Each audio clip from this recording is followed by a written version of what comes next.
Hello everyone, this is 7th Parallel with a video review of the brand new released Transformers Prime Beast Hunters Predaking. I was lucky enough to find this guy at a Walmart here in Toronto today, along with Deluxe Laserback, Voyager Optimus Prime, and the Cyberverse vehicles. Got Arachnid, Smokescreen, and Twin Strike. Left Bumblebee on the shelf because really, who needs another Bumblebee? So let's take a look here at Predaking. So, Predaking, nice box, it's the trilingual packaging. Nice head sculpt. The dragon head you can see in the back there. Comes with the twin Hydrofire missiles. Let's see. The terrifying Predacon Tyrant is a mighty evil from the ancient past with terrible powers. Back of the box. Very nice. But really, who cares about the back of the box when we could look at the figure himself? Okay, and here we have Predaking out of his box and in dragon mode. I have to admit, originally I didn't know if I was going to buy this guy because I'm not a huge fan of beast formers in general, but something about him, I don't know if it was the orange or gold head sculpt or the fact that he's on every single packaging out there right now. But I thought, yep, you know what, why not? I'm going to invest. And I'm glad I did. Actually, he's pretty darn cool looking. He's quite long. Good foot long. A lot of detailing. There are a lot of Japanese symbols, writings on his wings here. Get that out of the way. Right along his back here. You can see some there. And a few other places along the tail section. So a lot of all these ancient symbols, I guess it's not Japanese, it's ancient Cybertronian, but it's got that Japanese effect to it all the same. Yeah, it's pretty cool. Now, posability in dragon mode, these are his arms, so I mean in and out. You've got some flexibility in the paw wrist area that you can bring down. You can squat him down, this one is quite stiff, but you can get him forward, back, however you want. Back leg, same thing.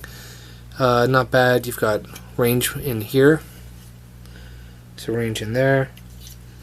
The leg goes all the way around. Well, not for the wing. Same with the arm. The arm goes all the way around and comes out, obviously, at the shoulder. And lots of range. Like I said, mine very stiff, which is good. Good quality control. Now, I know a few people have been complaining about the initial Beast Hunters figures. My Bumblebee, for instance, has like some paint washes in it, some bleeding. Let's see if I've got it here. So, when you see Bumblebee here, take off this bow. Yeah, you can see it. So right in there, there's some like red bleed that comes in there. And it's on his eagle shot bow right in here as well. I know Pew mentioned in his deluxe bulkhead review that there was some on there. And he said, you know, it can look like dirt and whatever. I'd like to pretend it's blood. I know it's a kid's show, but why not? Bumblebee should, you know, absolutely. He's got all these spikes. Someone has to have cut themselves. So if you really want to be morbid, this is Raph's blood, and Bumblebee has killed him and then fed him to Predaking. Perhaps not. The wings. The wings have nice movement. There's movement up and down, forward and back. There are two hinges, one here, and then one in the wingtip itself. This wing is a little bit looser, as you've seen. It keeps flopping down. It'll hold its pose if I get it there, but I mean any sort of movement and it just drops. This side, yeah, you gotta move it. So just luck at the draw, I guess. Depends on what you get. Okay, tail. Tail is not flexible. There's no movement. It is stiff as a board. This actually pulls off and becomes his sword. It's not soft plastic. Very hard. Just plugs right in there. There is a slot in here. Just plugs right in. And boom, you've got Beast Tail. Not bad. Take it out, because we're going to need it out for transformation. Now, I think these things, the only thing that I really don't like are these things. It looks like he's got like Hydra head boobs. Not really my kind of thing. They're not really any movement. they have a missile firing gimmick, so when you do press this, and of course now it's not firing the missile, press this, boom, there we go. You press this, and it just falls off. So yeah, the missile firing gimmick is not great, but at least you can easily remove the Hydra heads from him. So nice detailing in them. They just go back, they click into place. The jaws have a little bit of movement, but not much, because it's really just meant to house the missile. So we can open that up, put the missile in. Missile comes at the back here, and then just when you pull the trigger, it extends all the way, and then boom, fires out. Close it. It doesn't lock into place, but it will sit into place if you want it out. If you really find that kind of offensive, it'll just sit out. But with the missile in there, it'll do it. But it just looks like he's kind of coughing up a hairball. Doesn't really look that great. You can kind of jam it in there. But those are the Hydra heads. Now, as you saw, they're fully removable from Predaking. So if you don't like them on there, you don't need to worry about it. They come off. His head, there are a couple little pieces here. So he's got this crest at the back that kind of comes up and down. The jaw does lower to give him that sinister look. His eye is painted. You can see it right in there. There's no light piping on either head. So that's a little bit of a drawback. You would have thought, Transformers, we love light piping. Let's get some light piping in there. But no, there's nothing in there. Okay.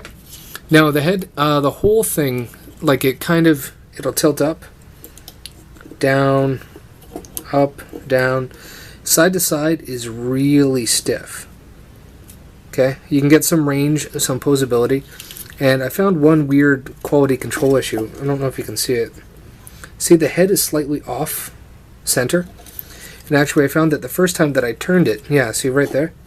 It like turns right out. So it's just a slot in there. It's not broken. And his tail part actually did that too. So I can get it in. But it takes a lot of force. But that's about as far as I can get it without really, really pushing it. It fits, it works. It's not the end of the world, but it's something to just be aware of if you pick them up. Okay, transformation. Transformation in beast modes are always a little bit strange, and I've only transformed him once, so bear with me if I kind of screw it up a little bit. It's a little bit finicky, especially in the tail area. So the first thing you're going to know is the waist does pivot, so he's got some pivots here. And these actually fold inside. Top part of his legs fold down back here. They clip on there. Not a big deal. Okay, so the first thing you do is these two pieces, these two halves are actually pinched together. So you just separate them apart. And those become his upper and lower legs.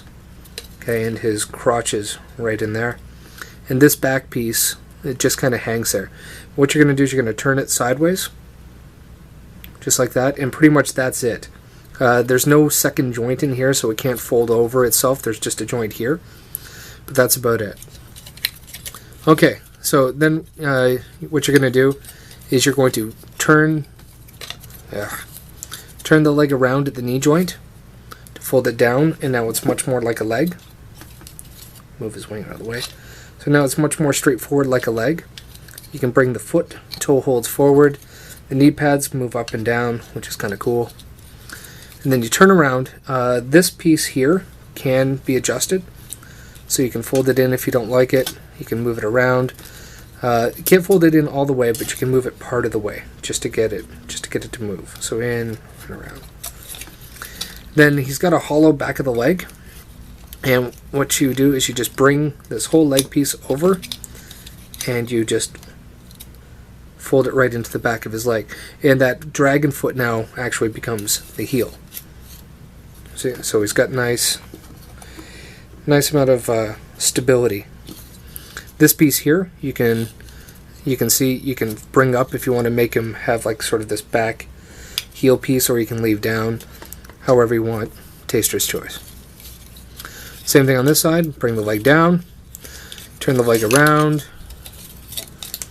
and get it in. Whoops, mine is backwards. Of course it's backwards, because that's helpful. Oh, man.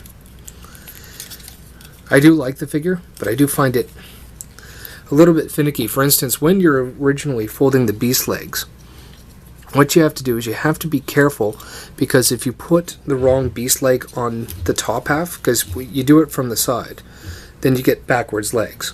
And all you have to do is take it apart, turn around, flip it back together, and you're laughing. It's done. It's not a big deal. Okay, so leg goes in, and I'm sure I've screwed that up, because the heel, well, maybe I haven't. Maybe it's just the nature of it. I didn't really look at it when I transformed it from robot mode, but it makes sense that, see, it's tucked in here backwards from the opposite leg. So you've got the orange crest here and the orange crest here, but they both fold in on the same side, so I guess that makes sense. I thought I was doing something wrong, but maybe I have, maybe I haven't. But so far as I know, that looks right. I'm sure somebody will come along like Pew or Optobotomus and say, oh my god, that guy is a complete idiot, he did that backwards. I don't think I did.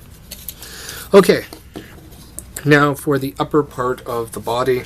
Let's raise this up. Upper part of the body. So he's still got his big butt piece. Turn that around, and pretty much there's his torso. The wings will just fold back and out of the way for now. Arms, bring the hand pieces together to make the hands. Fairly straightforward.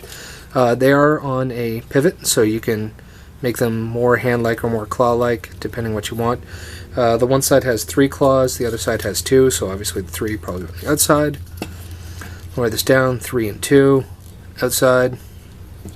And he has these sort of shoulder spikes. You can bring them out in Dragon mode too, but they look pretty impressive. A little bit like Gaia Unicron, if you ever picked up that figure. I didn't, because I'm too cheap to import, but if you want to pick it up, you can. Okay. And then here, you bring down the chest piece, and you've got his head inside. So you can bring the head up, and now with the dragon head, now this is the only part that I find a little bit frustrating because of that neck joint that I was showing you earlier. Because when you turn this around, that neck joint tends to slide out. So whenever you turn it, if you have the same problem, always turn it to the inside, not to the outside, because then it'll hopefully stay in. Now the head tucks. It's a little bit like what we've seen from Fall of Cybertron Grimlock. The head tucks and goes in there. Okay, so it just tucks right into his back. And then this back piece just comes up. It's stiff enough. It doesn't really peg. It doesn't really come loose though. Like it just kind of squeezes in. It's more held in by friction really than, like, there's no peg. Like on the inside there's no peg. So it just kind of push it on, squeezes in, holds it in. Sorry about that. Camera died, of course. First time I ever do a video review and the camera dies. Anyway, getting back to it. Range of head. Head turns side to side. Doesn't go up and down. It's fixed in place. The shoulder spikes come out. The wings can be brought up all the way if you want to give them a menacing pose. You can kind of tuck them in, fold them in. They bend, so you can kind of get them up and tucked like so. If you really want to try and mess around with that to try and get them out of the way if they offend you. I guess you can do something a little bit like that to bring them in together, and then when you've got them this way, they're kind of at rest, and he seems perhaps a little bit less scary, a little bit less Predaking-ish. Oh no, I like the colors. I think it's in a way a nice homage to the original Predaking, who had pretty strange colors if you really look at it. So yeah, they all go together well. His sword fits in his hand. He can sort of grab it, so you can pinch it in there, and he'll hold on to it fairly decent. You do have to kind of squeeze the fingers in, so be careful. They are soft plastic, so it can and probably will fall out if you put too much force on it. The Hydra guns, Hydra head guns, whatever they are, missiles, you can put in his hands as well, so he can hold on to them. The instructions, he's got sockets here, so the instructions say put them in the sockets, and you see the claw kind of nicely contours around it right here, and he also has this little gear here, so you can put it in his hand that way, and then really, if you want, you can just like twist the forearm, stick it out straight, so he's like, oh, I'm going to shoot you with my really improbably large Hydra gun. Okay, same thing on the other side. You can pop that into the socket. Okay, and then he's got both there. And the instructions show bring it all out. And you can see right here on them, they do connect. So you can bring them in together, bend at the wrists, all that sort of stuff. And then you've got like dual Hydra head launching action. Let me just adjust his wings, because his wings get in the way. As cool as they are, the wings get in the way. So let's just say, there we go. So the wings get in the way.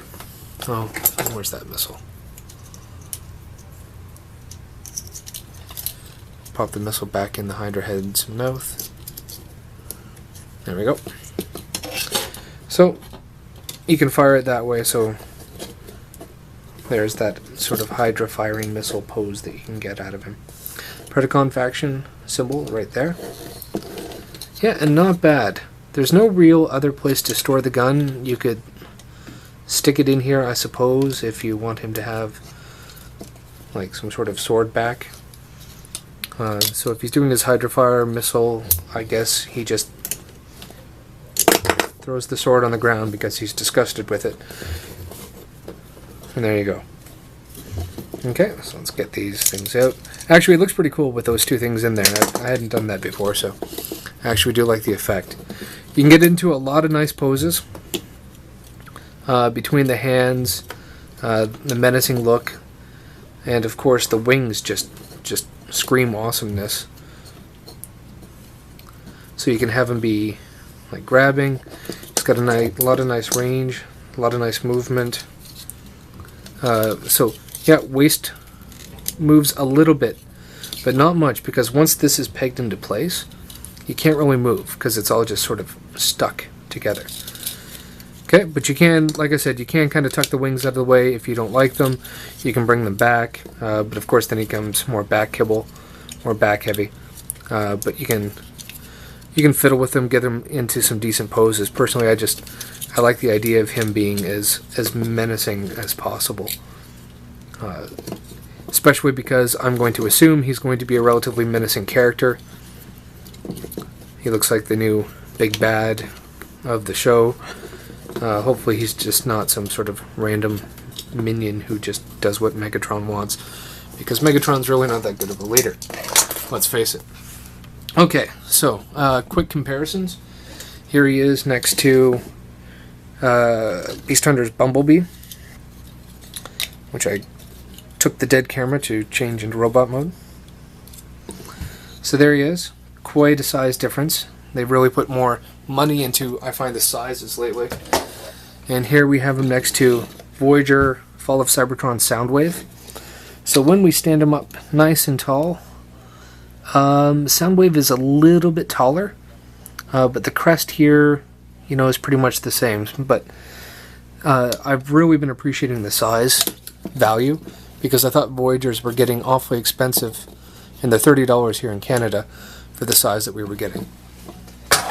Who else did I get out? Here he is next to First Edition Prime. I haven't opened the Beast Hunters Prime yet, but I figure more people might have the First Edition, unless you're in America. Then you've got nothing.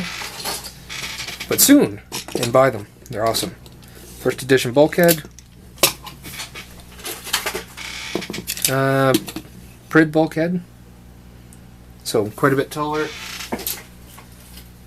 And Prid Megatron. So Prid Megatron next to him. Predaking is taller. You can't really see it here. But Predaking is at least... very frustrating. Okay, that's it, I promise. Battery woes are over. Thanks again for watching. This has been the video review for Transformers Prime Beast Hunters Voyager Predaking. If there are any other videos or any questions you have, just ask them in the channel and I'll do my best to answer. Thanks a lot.